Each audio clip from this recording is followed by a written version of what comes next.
Hi everyone, Ian here. So in the last session we looked at resilience. Remember, resilience is the ability to bounce back following exposure to traumatic events, stress and adversity. In general, resilient people are better able to cope with pressure, change and trauma in their lives. So today we're going to look at stress. So what is stress? First of all, stress is a normal experience. Everyone feels stressed at different points in their lives. How we are affected by stress may be different than others. Stress is a response to physical and mental demands made of a person caused by their environment. Enduring stress in a continually demanding situation often causes a negative impact on the physical and mental well-being of individuals by causing emotional strain and nervous tension.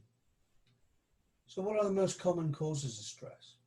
Threat is a perceived danger to yourself or others from such things as physical harm from criminal acts, poachers, for example, loss of financial security leading to money worries, ongoing chronic health issues such as tinnitus, back pain, and heart problems, but particularly where uncertainty is involved. For example, you know something is wrong, but you put off going to see the doctors. For example, suspected cancer cases, and these can be particularly stressful times. Traumatic events leading to distress, for example, being a witness to a life-threatening incident, the sudden death of a loved one or friend, coming across a serious road traffic accident. Domestic issues, health issues of a partner or family member, relationship failures, divorce, or even neighbour conflicts, and occupational pressure, any situation related to your work. In fact, any kind of pressure in your life can cause stress. So the most likely cause of stress to the majority of us is the workplace stress. We've all been there when work really gets on top of us. Why? Well, here are a few suggestions. An overwhelming workload, which inevitably leads to failure. Long hours in a repetitive job with a lack of challenge or stimulation and no opportunities for development. Lack of input into how the work is planned or scheduled. In other words, not being allowed to use your initiative or ability.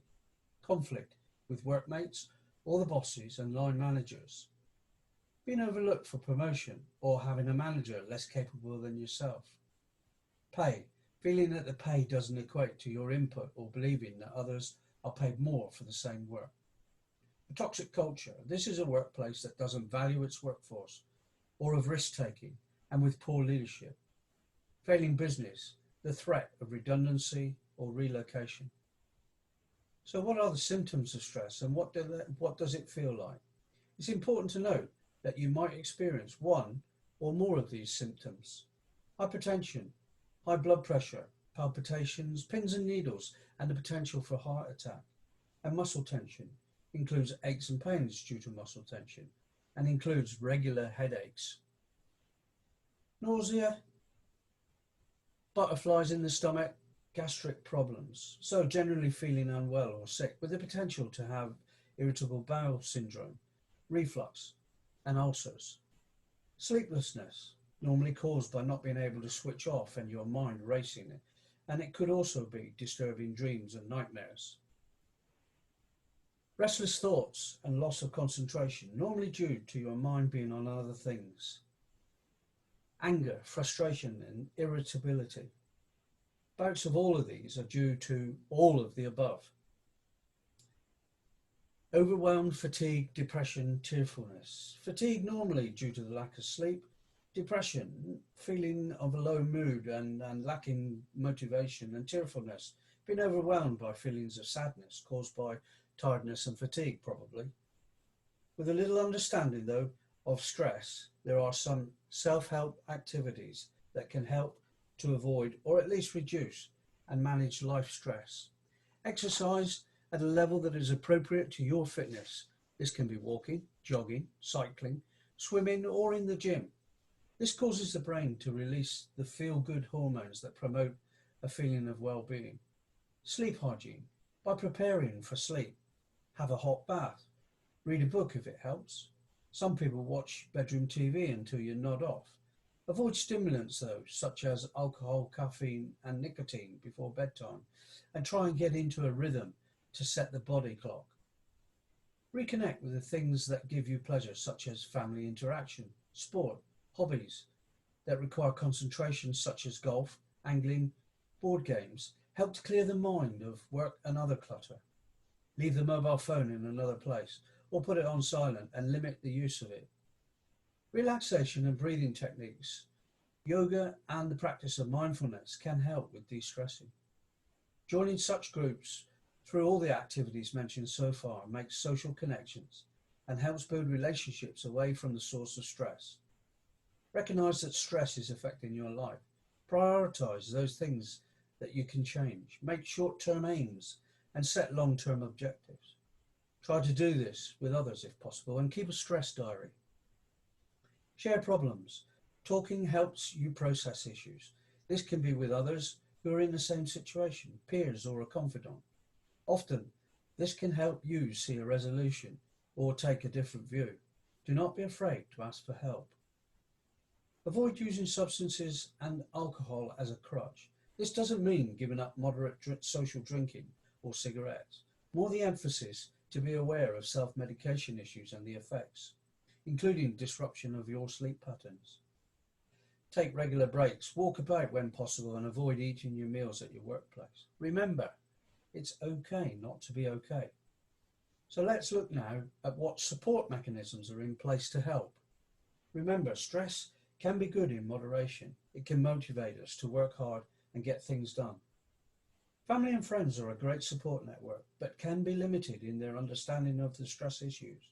That said, having a strong social group where you feel valued supports resilience, and where access to sage advice and active listening exists from friends and family is an invaluable support. Managers. Work-related stress may be dealt with by managers who can make changes. However, it's very much dependent on the culture of the organisation. Employer support. Some employers have occupational health plans, wellness programs and employee assistance programs, which can provide access to counsellors and, if required, treatment from clinical specialists. Importantly, find someone that you can trust to become your confidant. This will be someone that understands you, your family and your work. It will be someone that you can talk freely to, who will be non-judgmental and give you sound, sage advice and guidance that is in your best interests. Doctors can diagnose stress as a cause of such things as hypertension and palpitations. They provide advice and deal with the physical symptoms. They can refer individuals to stress counsellors and NHS support groups.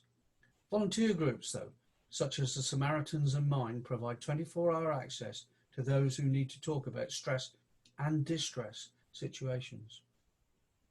Local services such as the Gamekeepers Welfare Trust, Citizens Advice Bureau, student and trade unions, and various charities and social services can all assist in various ways. Take a look at this short film, which covers the vast majority of the issues that have been raised.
Ladies and gents, stress can even be good in moderation. It can motivate us to work hard and to get stuff done. I hope you agree that that small film highlights many of the issues that we've just discussed. We all deal with issues and challenges in our own way, and we can't ignore the fact that 1 in 4 of us will have a mental health problem. So it's okay not to be okay. It takes courage to ask for help, and that first step really is the hardest. We, the Gamekeepers Welfare Trust, will be with you the rest of the way. We'll remain in touch with a family or person in need for as long as it takes, helping to lighten the load. So if you have a problem, please get in touch. We will listen, be non-judgmental, and where applicable, give advice and guidance. I hope this short presentation has helped in a small way. And next week, we're going to look at and talk about leadership and team motivation. Thank you.